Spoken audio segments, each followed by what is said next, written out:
This is Radar from the Radar Table coming at you another edition of MLB Observations Hotstove Edition Week 14, ending last year's 2023 season, going into this year's 2024 season. So let's start things off. Dana Duarte was claimed by the Twins, and they DFA'd Ryan Jensen, who was then outrighted. The Nationals outrighted catcher Israel Pineda. The White Sox signed this one then to a minor league deal.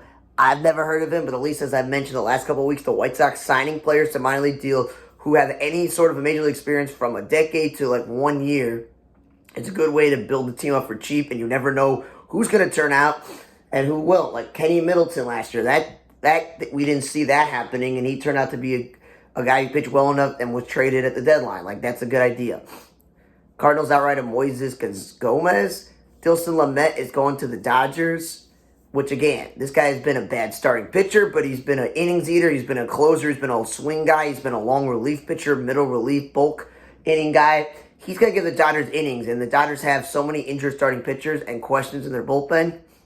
That's a good move on a minor league deal that if he makes the team, they're not going to pay him a lot of money. LA's Dodgers prospect Nick Facero had labrum surgery, so he's out. So I'm saying they have a lot of injury. Cardinals also DFA Guillermo Zuniga. The Angels signed this Jose Severino to a 1-year deal at the major league level. I don't remember this guy, but again, Angels are desperate pitching. Mariners signed Heath Hembree to a minor league deal, and I feel like that dude, because he's been around the block with the Red Sox and other teams like the Phillies, as a veteran middle relief pitcher, the Mariners are going to definitely use him on the cheap. Adonis Medina is going to the Nationals on a minor league deal. Rangers signed DJ Peters to a minor league deal, but the catch is, instead of being an outfielder, he's going to try his hand as a pitcher. Jake Walsh has gone to a minor league deal in Atlanta. Jay Jackson signed a major deal with the Twins. The former Blue Jays pitcher, he's bounced around with injuries and stuff, but the Twins are hoping that they can get some value out of him as a low-cost reliever. Colton Ingram is going to Detroit Tigers off waivers, and they DFA'd utility man Nick Maton. Chasen Shreve and Danny Duffy and Jose Godoy are going to the Rangers on a minor league deal. Jose Godoy is a good third or fourth string catcher to have in case of injury. And Jonah Heim missed time last year, so there may be time as a backup to the backup.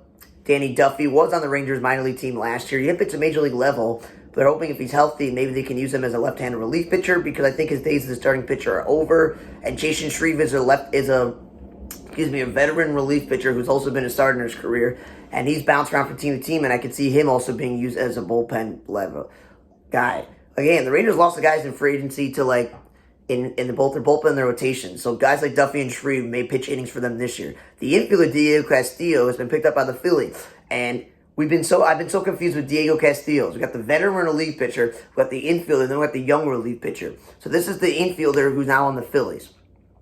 Matt Andriese, the former starting pitcher and relief pitcher who was with Arizona and Tampa Bay and Boston, for example, is now on a minor deal with the Marlins. I don't know if the Marlins are going to use this guy to start for them, but I could definitely see them using him as a, relief pitcher for them in each inning. San Francisco's picked up Ethan Small. Phillies have DH Andrew Bellotti and picked up Michael Rucker from the Cubs. So again, swapping guys around. Outfielder Taylor Ward and Austin Hayes, both respectively the Angels and the Orioles, have won arbitration. Austin Hayes made the All-Star team last year. Taylor Ward, when healthy, is a good hitter. Mauricio Dubon wins arbitration with the Astros. I think he won a Gold Glove as a utility player. He had a pretty good season. The Mariners claimed Colin Snyder off waivers. The Mets DFA'd Austin Adams. Rockies have picked up Bradley Zimmer on a minor league deal. And I'm going to be very honest with you. With Chris Bryant never being healthy, and they expect him to play the outfield and Blackmon more of a DH role, and then playing God knows how many infielders in the outfield, the name is escaping me. It's really annoying, but there's this third baseman they have. And with Ryan McMahon and Chris Bryant under contract, they're well, he's going to have to play the corner outfield. I'm okay, that's fine. But then he starts playing a lot of games in center field, and I'm just dude's not a center fielder. That's just you're trying to keep one of your best assets healthy. That's a problem. But so Bradley Zimmer, who's a good defensive backup outfielder, may see a lot of innings because they're going to need some defensive replacements on this team. Nationals, after getting Medina, got Steven Negosha, got a minor deal. There's both former Mets relief pitchers. Again, they pitch well enough, flip them at the deadline. Jonah McBride has now gone to the Marlins, and the DFA Jordan Groshans. Again, Jonah McBride will be a good useful utility player for them. Jake Webb wins arbitration. Phil Brickford wins arbitration. He's just reliever. Declan Cronin's gone to Miami. As the White Sox and Astros are bouncing through waivers. Red Sox have picked up Dolphin Guthrie. Again, utility guy. Minor league deal for a bad team. He may see playing time. Kanan Smith and Jigba has gone to the Mariners and DFA'd Darren McCullough to do that. Interesting fact. His brother is Smith and Jigba, Jackson Smith and Jigba, the receiver for the Seahawks, who was just a rookie with them. So both brothers are now in Seattle. That's an interesting fact. Diego Castillo, the right-handed pitcher, is going to the Phillies as well. They DFA'd Simon Mazzotti. So now the Phillies have both Diego Castillo. That is not the one that most people know. Find that interesting. Twins have acquired Zach Weiss off waivers, the former Red Sox and Angels reliever, but DFA Dane Duarte, who they got, Jordan Belsovic, and outfielder Bubba Thompson, who's now going through the whole waiver wire mess. Angels got Guillermo Zanina, and they DFA'd Austin Warren, so he's bouncing around. Marlins DFA'd Caleb Ort, Brewers DFA'd Clayton Andrews. Nick Maton has got traded to the Orioles, joining Nevin, who was just traded as an infielder, so they're getting backup Tigers infielders. Luke Farrell's gone to the Nationals minor league deal. Vladimir Jr. wins arbitration, which makes sense. He's a good offensive player. Mike Papierzuski, Sean Pappen, and Casey Lawrence also gone to the Mariners in minor league deals. Again, I can feel like 1 to 2 or maybe all 3 of them pitch innings for the Mariners. Pittsburgh Pirates signed Brent Honeywell, the former race pitcher the White Sox recently had this end of the season. Again, Pirates are not a good team. They're not going anywhere. Brent Honeywell can eat innings as a starter or reliever and flip him at the deadline. Adolis Garcia to avoid arbitration gets a 2-year deal. Good for him. George Girardi is going to the Yes Network, so I don't know if that means he's not going to be working for the Cubs and Marquee or MLB Network. Some games, I don't know if that's a full-time gig, but we all know he played for the Yankees. He managed the Yankees, so it's good that he's with the Yankees. I saw him one time jogging around, and I didn't want to bother him, but maybe I guess I won't see him. The Yankees also announced they're going to play 2 exhibition games in Mexico, the first time in 55 years.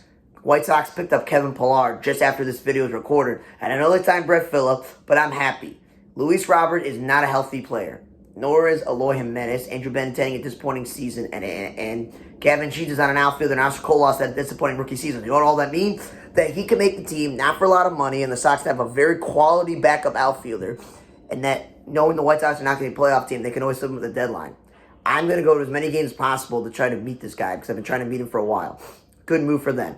Carlos Santana got a $5.25 million deal from the Twins. We all know with Joey Gallo being a free agent, Michael Taylor being a free agent, Buxton's going to play center field, Killaroff never stays healthy, that there's going to be at-bats at first base and DH for this team, especially with Jorge Polanco traded. So that's a good move.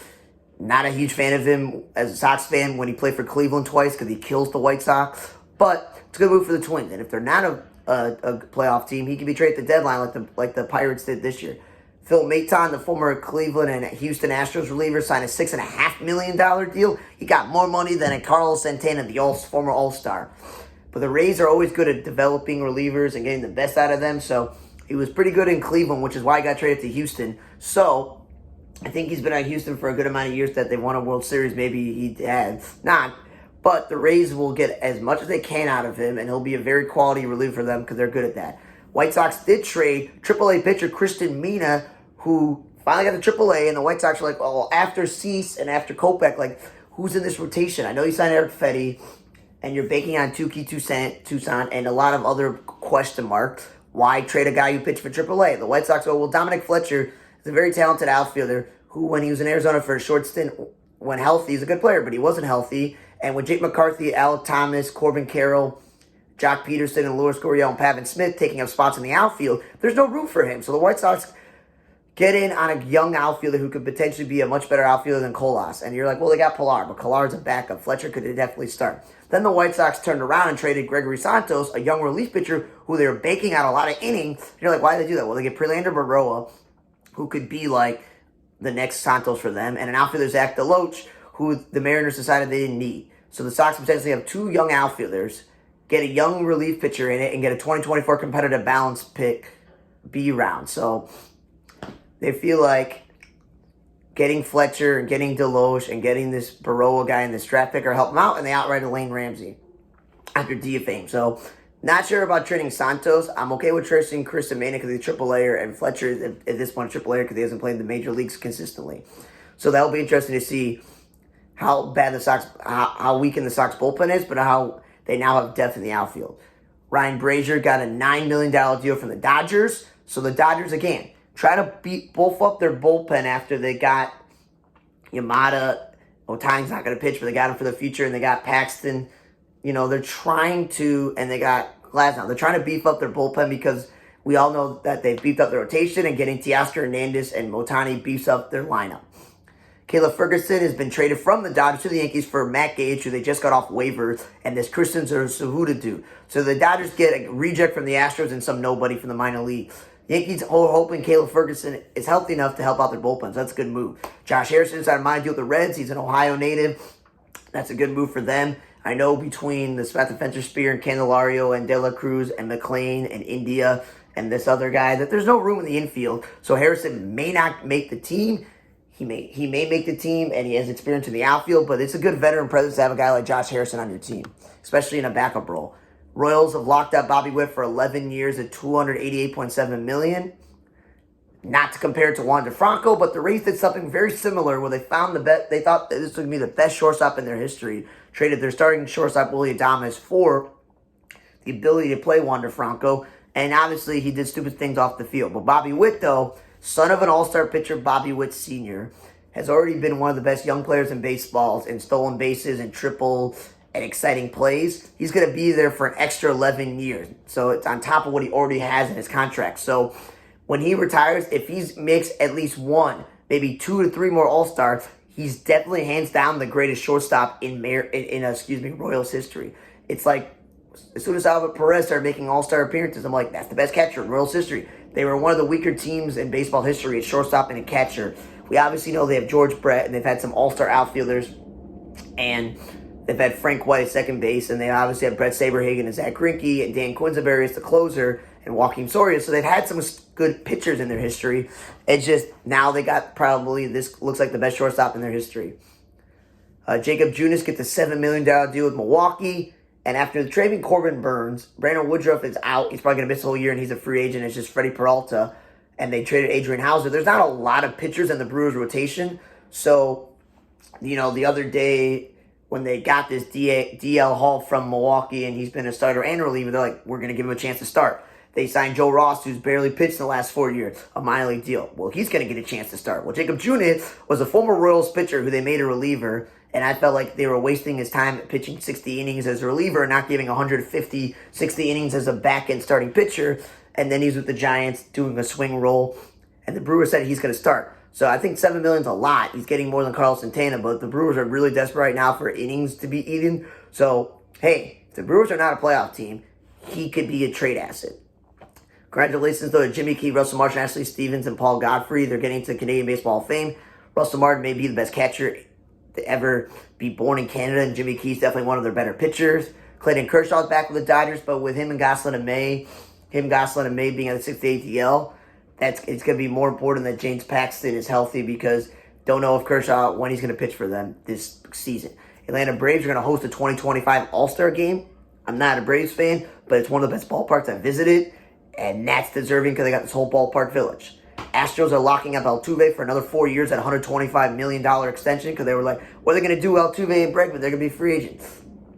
The Astros are pretty lucky in their history to have Joe Morgan briefly, to have Jeff Kemp briefly, and to have Craig Biggio, one of the best second basemen of all time. And now you got Altuve is going to be there his whole entire career. They want him to be a lifetime Astro. Obviously, the question about the whole cheating scandal, but he's a borderline Hall of Famer at this point. And the Astros know that right now, second base is not the most depth position in baseball. It's like literally Marcus Semien and Ozzie Albies are probably the two second basemen that come to the top of my head that are the best second basemen, not named Jose Altuve. So, lock up one of the best second basemen. Good deal there. Red Sox announced that next season they'll be showing a docuseries about this year's 2024 team. And I'm like, dude, if Lucas Giolito and Kenley Jansen and Rafael Devers are your best players, I don't know if that's going to make me go, I need to watch this. The Dodgers, maybe. The Atlanta Braves. Now then, Kevin Cash, the manager of the Rays, and Eric Niederer, who's like running the baseball operations, they've got extended. No details on the money and the years, but that's a good move. The Rays are a good team. You might as well keep the same people in charge. Michael Fulmer signed a minor deal with the Red Sox, and his days as a young starting pitcher are over. But again, he'll eat innings in the bullpen. He's closed some games out in his career. And again, flip him at the deadline if the Red Sox think. Chris Owens, the super utility man, has gone to the Dodgers. And again, that's a good move. Low budget deal. He could become one of their most valuable infielders. Chris Taylor already does it. But again, due to injury, you can see that Chris Owens will get some innings in the infield and the outfield. And that's a good move for them. Orioles picked up Livan Soto. J.D. Davis won his arbitration with the Giants. Angels have cut Austin Warren, who they picked off waivers. Luis Perdomo trying to mind with the Nationals again. Starter and reliever. Nationals need people that eat innings, and he can be flipped at the deadline. Ken Emmanuel's gone on a minor deal with the Marlins. Blue Jays that DFA'd Otto Lopez. MLB PA's officially hired Carlos Gomez. He's going to work alongside Tony Clark, the former center fielder for the Brewers and the Mets. It's a good gig for him. The White Sox picked up both Jesse Chavez and Danny Mendick on a minor league deal. Now, I want to say this, though. Jesse Chavez seems to always end up in Atlanta or Anaheim, and he's the former reliever turned starter with Oakland, turned reliever, closer, going back and forth. I can see the White Sox going, you know what? He doesn't cost a lot of money, and we kind of need some reliever, so he can be a reliever, build up his value, and flip him, I don't know, to Atlanta Braves or some team, and that will be good. Danny Mendick's back after a short run with the Mets last year, where he got his first starts in the outfield. I feel like the White Sox, again, don't have a starting second baseman. I hope it's Lenin Sosa because he's good offensively, and I love Nicky Lopez, but he's not the greatest offensive player. So Mendick could see some at-bats for the White Sox because they're not going to be a great team this year. Brandon Marsh, the center fielder for the Angels, out 3 to 4 weeks with knee surgery, so it's a good thing it's happening now in February. He'll be ready for April, and yeah, it's a good move. And lastly, Gary Sanchez signed a minor deal with the Brewers, and I'm thinking to myself, okay, who did they sign recently? Austin Nola, who at one point was a starting catcher in San Diego. Gary Sanchez kind of took his job. They signed Eric Haas, the former backup catcher in Detroit. So I'm thinking to myself, why would you sign 3 backup catchers when there are teams that don't even have starting catchers that you can rely on? Like Miami, Colorado, as Diaz. But it's I'm thinking to myself, there are teams that could definitely use catchers, and I don't understand the whole decision-making there to sign 3 catchers, 2 to minor league deals and 1 to a major league deal as a backup when you have Williams Contreras, who he's not as been successful as his brother is, but he's a good offensive catcher. The defensive thing at catcher for both of them is a little bit of a question mark, but either way, though, it's an all-star caliber catcher. I don't get it. Let's get to some unfortunate news. Former relief pitcher Al McBean, who pitched for the Pirates, Dodgers, and Padres, passed away at the age of 85. He was from the Virgin Islands. He had a 67-50 career record in his career with a 3.13 ERA with 575 strikeouts and 63 saves. So again, for a guy who pitched, for maybe one whole decade, 63 saves is not bad. It's not amazing, but still a pretty good career. Rest in peace to Al McBean. Baseball announced that there's a presentation that the players and the owners are trying to work on for the 2020 limits in Los Angeles, where there will be 6 to 8 nations in the tournament, 5 or 6 day tournament in mid-July. So they'll say the MLB All-Star Game could be held or canceled for a year, and they would make the regular season 158 games. I don't know about the cutting of the games because the owners want to make money with advertisers and stuff, so there's that. Everyone tries to make as much money as possible. 2, I don't want to cancel the All-Star Game. In hockey, they have canceled the All-Star Game in years of the Olympics, and then they decided they're not going to do it anymore because they'd rather have the All-Star Game, make all their money through that, and all the skills competition. I feel like they could do both. They could be we have an All-Star Game on Monday and Tuesday.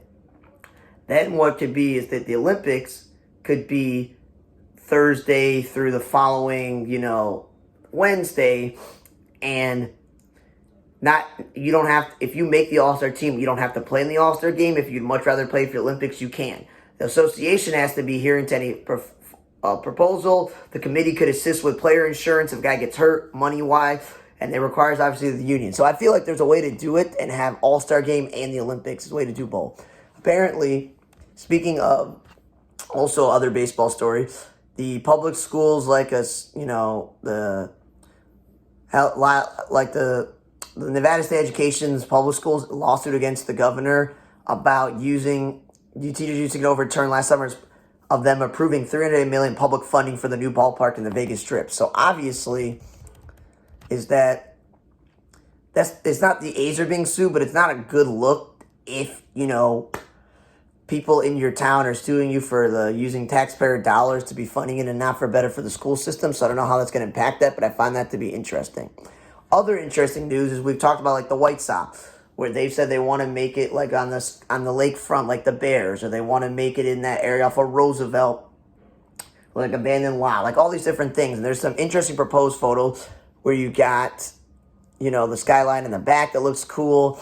Then you kind of see like the bridge and the water, and there's like a whole, you can still drive around it like at other stadiums, but obviously there's a ballpark village in a way and things to do, and that would be cool. The Sox can get up to date and that sort of thing to be someone that does that. So you got to look up the renderings; they're pretty cool. And now Major League Baseball announced spring training hats. Look them up. Atlanta Braves is simple: red with a blue A. Diamondbacks going with the teal with the snake eating the baseball. Good spring training logo. Orioles boring orange with a black O. Red Sox are going with the red and black hat with a white B. I think it's silly. Cubs are going some interesting blue with the other blue with the bear walking. Good logo. White Sox going boring gray with the White Sox logo. Like, you could have gone something way different. Royals are going with a hat they've worn in regular season games, like the blue and with the white lettering. Astros are going boring orange with their logo. Looks bad. Tigers' logo is great because an actual tiger, but an ugly orange hat. Rockets going purple with the usual CR black. Makes sense. Guardians have their weird logo on red, so it's kind of boring. The Reds have the white C on their red. They've done that before. The Mets got an ugly orange with a blue, bill, but with a blue logo, so I've never seen the blue. It's always been like orange or black. Twins are going with a red hat with a black bill, and you're like, who is that? And then you realize it's got Minneapolis and St. Paul as two flags. No one's going to understand that unless you really look at it. Milwaukee's got the ugly yellow and blue with the glove. Marlins got the blue and the black with the M.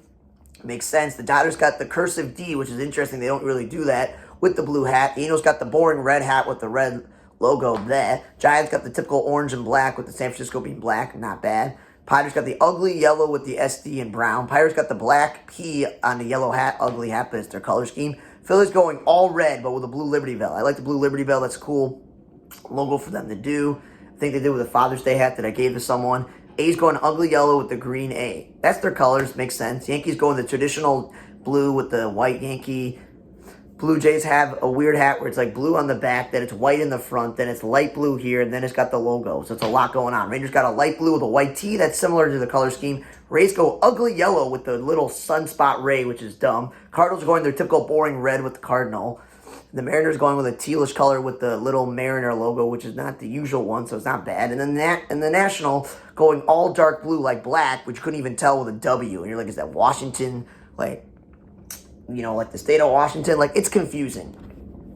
We'll end this week 14 of MLB Observations of Hot Stove, ending of the 2023 and going to 24 season. For on Radio Tom Laredo, this is what we're going to end with. It's happy trails to Corey Kluber. He announced his retirement at 37. He got to pitch one last season with the Red Sox because he's battled some injury. At one point, he was one of the best pitchers in baseball. He had 116 wins and 77 record. It's pretty good win-loss percentage. Under 4 ERA at 3.44, and he has 1,700 strikeouts. A little more than halfway to 3,000. And from 2016 to 18, he was a 3-time All-Star. He won 2 Cy Young Awards, and he won one Cy Young Award in 2014. So we were going all back to 2014 when you won the Cy Young Award, and he wasn't even an All-Star. He led the league in wins that year. And the year that he also won the Cy Young, the second time, it was also led the league in wins, but he also led the league in ERA.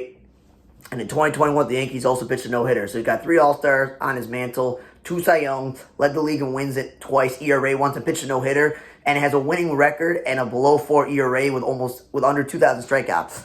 Obviously, what we know is that he missed a lot of time with injuries with Cleveland, and by the time they traded him to Texas in the 2020 season, things didn't really go that well because he obviously won 20 games in 2018, but he fractured his right arm, be hit by a line drive, and thing wasn't that great. He didn't play for them in 2019, and that they announced his option. But by the time they traded him to the Rangers, they got Delino Shields Jr., who never worked out, and Emmanuel Clase, who definitely worked out. He became an all-star closer for the Cleveland Guardians, but guess what? There were rumors of him going to San Diego and other teams and then giving some of their best prospects. That never happened, and he wasn't really that great with them because I don't think he was fully healthy when he got traded.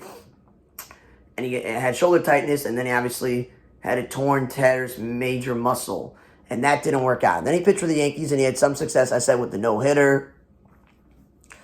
And so, it's like that. Then he played for the Rays, and he was okay. He was 10-10, and then with the Red Sox, he was okay as well. He spent time with some bad injuries, and he obviously ended the year on the 60-day save list and didn't pitch the rest of the season, but he won Player of the Month 5 times, Player of the Week 4 times, He won the Athletic Sun Conference Pitcher of the Year, Bob Feller Man of the Year. He was Sporting News League Starting Pitcher of the Year. He won the Lou Gehrig Memorial, and obviously mentioned led the league in just the ERA twice. Complete games leader, ERA once. Game started, lost leader once, unfortunately. Shutouts leader twice. Strikeout to walk ratio leader. Walks plus hits per innings leader once. Twice wins above replacement for pitchers. Win percentage leader, and obviously I said he led the league in wins twice. So he had a dominant peak, but not a Hall of Famer, just a pretty good pitcher. And the question will be, with a team like Cleveland that's been around for so long, he's in the top 5 starting rotation for them?